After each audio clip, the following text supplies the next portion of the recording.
Ser podcast.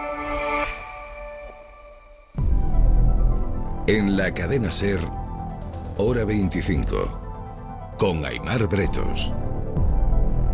Partimos de supremacismo, básicamente, el intento de implementar en los estados blancos, de pureza de la raza. ¡Os pasaremos por encima, pero como en el 36, cabrones! Pero sí es importante diferenciar lo que es el extremismo violento y el terrorismo. La Policía Nacional desarticula la primera célula terrorista de carácter supremacista detectada en España.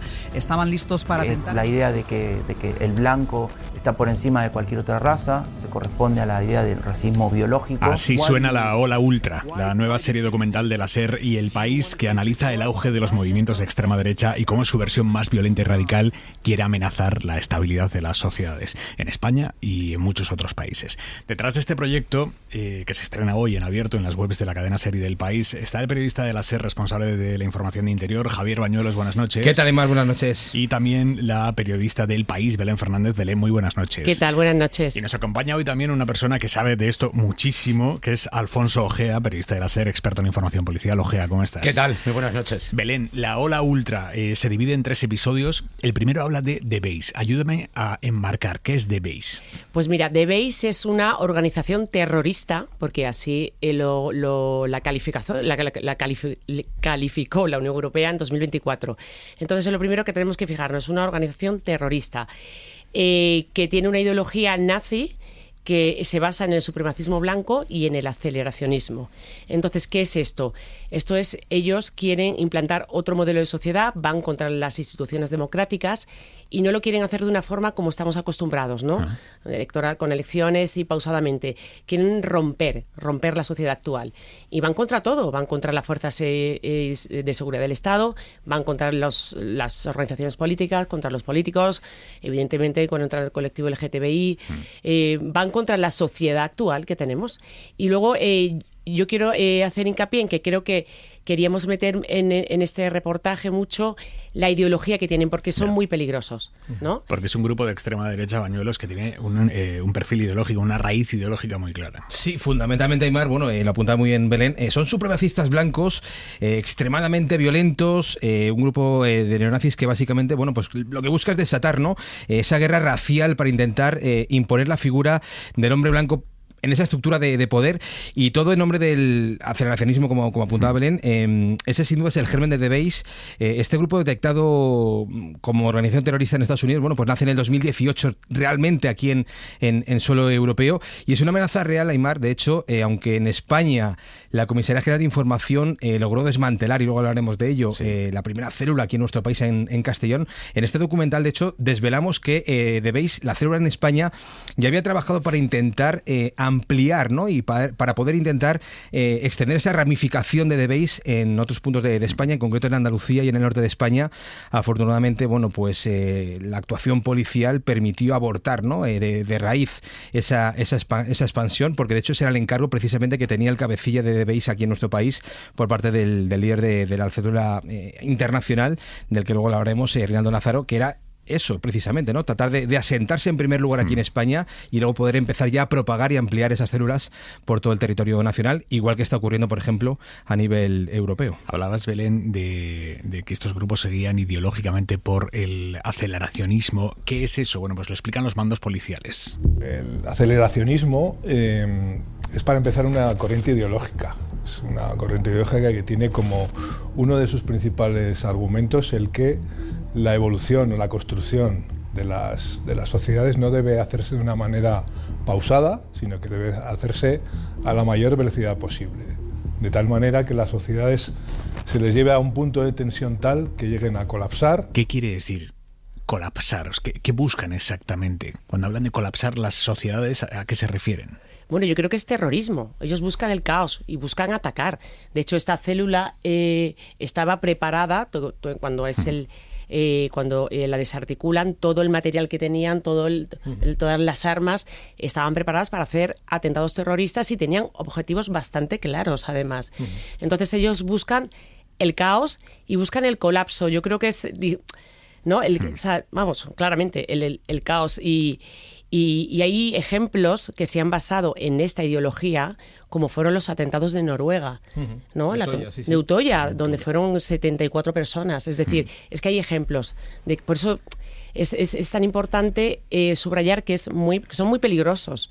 Porque es gente ojea, es gente que tiene armas y que está dispuesta a usarlas. Por supuesto, habláis de Utoya, podemos recordar también Nueva Zelanda, ¿no?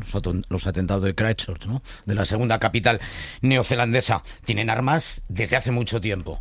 Todo esto surge, esta visión, si así se quiere, pública, de lo que son capaces a través de las milicias civiles en Estados Unidos. Se me ocurre la milicia de Michigan, por ejemplo, la milicia de Georgia, que ya se graban en Internet y comienzan a subir aquellos primeros vídeos en los inicios de Internet a través, fíjate, de un webring, de una reunión de páginas web que se llama Stormfront, ¿no? El frente de la tormenta. Ahí todos van conectándose, luego han pasado la mayor parte de esos grupos neonazis a la web oscura, hay que buscarlos policialmente, pero estaban ahí. ¿Por qué van armados? Bueno, van armados porque en Estados Unidos la segunda enmienda permite que puedan portar armas. En Estados Unidos hay más armas de fuego en circulación que ciudadanos. Y esto hace que el americano, históricamente, puede gustarnos o no, desde el punto de vista europeo y concretamente de España, segundo país en el mundo más restrictivo en materia de armas de fuego, el primero es Japón, el segundo somos los españoles, nos resulta extraño. En Estados Unidos no.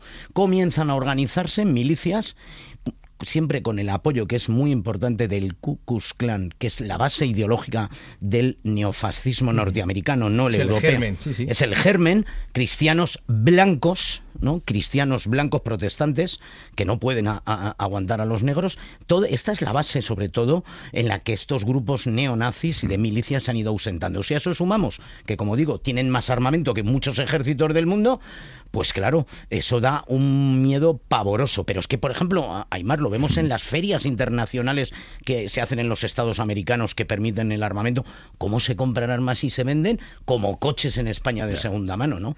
Ese es el principal problema. En España, Bañuelos, por lo que hemos aprendido de esta primera célula desarticulada, ¿cómo funcionan? ¿Veis cuál es la estructura que tienen? ¿Son células que operan cada una por su cuenta? Esto lo contáis muy bien en el documental, pero quiero que nos des un avance. Pues fíjate, Aimar, en primer lugar, has mencionado la palabra célula. Ellos no hablan de células como tal, hablan de unidades insurgentes. Eso ya de alguna forma determina, ¿no?, la jerga que ellos utilizan a la hora de autodefinirse como esas células que realmente sí están muy bien definidas y sobre todo muy bien conectadas a nivel nacional e internacional. Son células que están perfectamente dirigidas desde Rusia por Rinaldo Lázaro, y que de alguna forma es la persona que centraliza y que aglutina, ¿no?, todas las órdenes que dan a estas células aquí en territorio nacional. Eran grupos muy pequeños, no hablamos de grupos, no imaginemos grandes células de mucha gente, son 5 personas a lo máximo.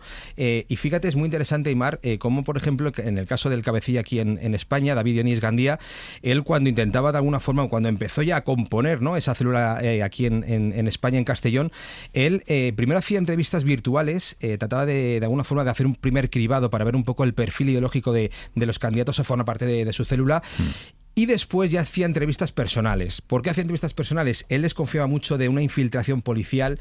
Él ya de alguna forma temía, ¿no?, que algún infiltrado, algún agente encubierto pudiese, pues entrar en ese grupo y poder de alguna forma echarles el lazo. Y hacía entrevistas muy exhaustivas para determinar primero el nivel de conocimiento ideológico de ese diario neonazi que manejaban.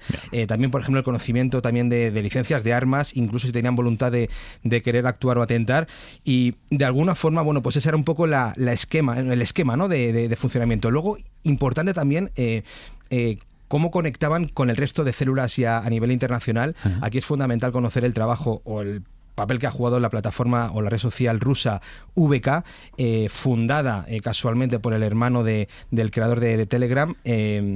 Aquí realmente ellos conseguían tener un ecosistema blindado absolutamente para poder difundir cualquier tipo de manual táctico, cualquier tipo de objetivo, cualquier tipo de meme, incluso de incitación a la violencia, para poder inocular, ¿no?, esa semilla de odio.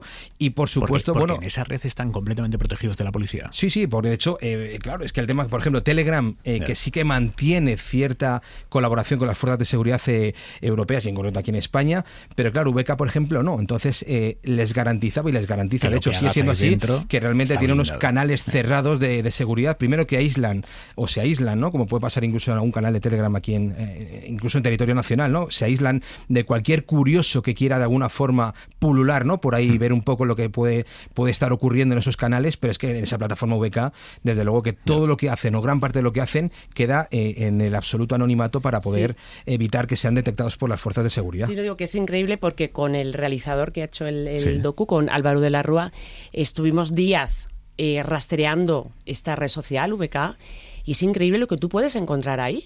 O sea, es que son mensajes de violencia extrema, pero además, bueno, a nivel internacional, ¿no? O sea, todos los países.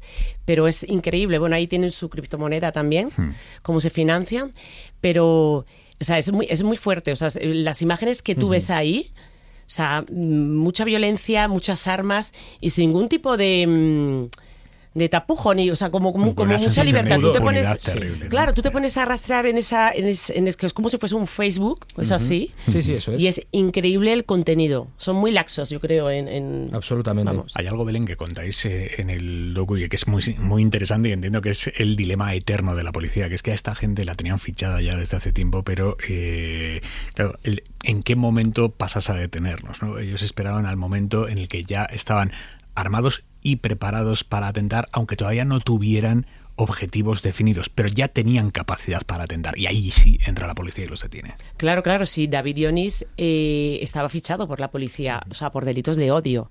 Y bueno, hay unas imágenes además muy elocuentes en el docu que se ve el personaje que es, ¿no? Empiezan en el CITCO, que nos lo cuenta muy bien el director del CITCO, del Centro de Inteligencia contra el Terrorismo y el Crimen Organizado, Javier Marín, lo cuenta muy bien, que empieza ahí, es el germen de la desarticulación de The Base en España, y empieza porque ellos ven que hay unos mensajes en redes sociales que ya hay un paso más allá, ¿vale? No son esos mensajes violentos que estaban acostumbrados, sino que son mensajes de esta gente va a pasar a la acción. Y se ve que también hay mensajes de que tenían un entrenamiento súper fuerte a las afueras de Castellón y que estaban, o sea, que estaban preparándose para actuar. Y vamos, y por eso desarticulan. Bueno, de hecho, como bien apunta Belén, ese salto cualitativo, ¿no?, que se detecta por parte del CITCO principalmente nace en el mensaje internacional que Reinaldo Nazaro envía a todas esas células durmientes que hay repartidas por medio mundo, en las que les pide que tienen que pasar a la acción, tienen que empezar ya a ejecutar esas acciones, esos atentados a esos objetivos que, como bien dices, aquí en el caso de España no estaban seleccionados, pero sí estaban ya de alguna forma localizados, tenían muy bien identificado a quién querían, contra quién querían atentar, principalmente, ¿qué tipo de perfiles? Eso es, perfiles judíos, musulmanes, evidentemente también, colectivos LGTBI, políticos en activo, también tenían de alguna forma su intención de atentar. Entonces, el salto cualitativo, lo que realmente activa en este caso a la Policía Nacional, a la Comisaría General de Información, es ese mensaje, ¿no?, de Reinaldo Nazaro, en el que ya sí les pide que pasen a la acción. Ojea, tú que estás en contacto permanente, diario, con la policía, con los servicios de inteligencia de la policía, ¿cuánto preocupa en las fuerzas de seguridad esta eclosión que estamos viendo de grupúsculos muy violentos como estos, muy ideologizados, de extrema derecha, armada y dispuesta a ejercer la violencia? Bueno, pues preocupa tanto como que podemos confirmar que las brigadas provinciales de información pues se han visto incrementadas sus plantillas de manera geométrica. Aquí tuvimos hace 2 años los sucesos permanentes de la calle Ferraz frente al PSOE, ¿no?, donde fueron detenidas numerosas personas. Eso se estaba siguiendo por parte de estos grupos especiales de inteligencia policial porque sabían lo que se está moviendo. Hay preocupación y sobre todo hay preocupación por la enorme cantidad, esto lo dicen con la boca pequeña, Javier también habla con ellos muchos días y Belén, te lo dicen siempre en el off the record, hay mucha preocupación con las armas de guerra que están circulando ahora mismo por territorio europeo. ¿Y por qué? La disolución de los países del telón de acero provocó que muchos llegaran a la OTAN y tuvieron que cambiar su armamento por los calibres y por las armas de guerra que utilizan los países de la OTAN para tener todos una homologación. Pero las armas del antiguo Pacto de Varsovia están pululando, llegan la mayor parte de las veces en furgonetas completamente desarmadas, metidas dentro de los sillones, detrás del cuentarevoluciones. ¿no? Sí. Y luego se montan, porque es muy difícil todos los huecos que hay en una furgoneta que un policía en fronteras pueda revisarlos. Pero es que además la guerra de Ucrania también ha traído muchísimo armamento de guerra. Estamos hablando de calibres del 7.60, que esos son calibres de guerra y no están creados como el 9 milímetros que utiliza habitualmente la policía o cualquier fuerza de seguridad democrática para no ser completamente letales, ¿no? Los calibres de guerra, si no matan, lo que quieren es ocasionar al Estado que está en guerra tal nivel de coste en la recuperación de ese soldado que es inasumible. Bueno, pues estas armas 7.60, que son capaces a corta distancia de arrancar un brazo a la víctima o de llevarse por delante la cabeza, estas armas están en territorio español y se está viendo mucho también, Aimar, en las operaciones contra la droga que está realizando la Guardia Civil, por ejemplo, en ambas orillas del Guadalquivir, en la provincia de Sevilla, donde están las guarderías, entre comillas, de la droga que entra por el estrecho en Zodiac, ¿no? Esta gente va armada con ese tipo de armamento de guerra porque es el que puede repeler a los que les quieren robar la droga. Pero, ¿qué hacen las fuerzas de seguridad ante esos calibres? Pues equiparse. Y por eso nuestras policías y nuestra Guardia Civil ahora, el arma larga que llevan son las HK, que son calibre de la OTAN, es un calibre también de armamento de guerra. Belén, hoy se publica en abierto este primer episodio en las webs de El País y la SER. Esto es una serie, el segundo episodio, ¿sobre qué va a ser? El segundo episodio va sobre la captación y la radicalización de los jóvenes y las personas más vulnerables en el entorno del gaming, en los videojuegos, vamos. Entonces... la captación por parte de estos grupos de extrema derecha. Por parte de estos grupos terroristas, ¿vale? O por parte de grupos terroristas de extrema violencia. El videojuego en sí no tiene ningún peligro, pero los videojuegos que tú puedes crear, porque hay videojuegos donde tú puedes crear tu propio videojuego, ¿vale? Tienen unos multichats y tienen unos foros. Ahí donde juegan millones y millones y millones de jóvenes solos en sus casas, aislados en su cuarto, ahí es un medio de captación brutal.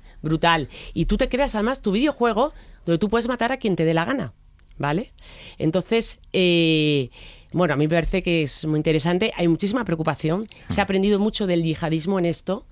Porque es verdad que los yihadistas tenían se han alimentado mucho en los videojuegos, pero también los atentados de ultraderecha. Volvemos al atentado de Utoya. El asesino se alimentó de muchos videojuegos que luego compartió su... Bueno, es preocupante porque es interesante. Sí, yo creo que va a estar muy bien el segundo capítulo. Desde luego, si es como el primero, está muy bien. Me ha encantado, compañeros. La Ola Ultra, primer episodio ya, lo pueden consultar. Ahora no, cuando termine el programa. A contraprogramarlo primero. En la web de la SER y del País, La Ola Ultra. Javier Bañuelos, Belén Fernández, Alfonso Gea, mil gracias. Un abrazo. Muchas gracias. Para no perderte ningún episodio, síguenos en la aplicación o la web de la SER, Podium Podcast o tu plataforma de audio favorita.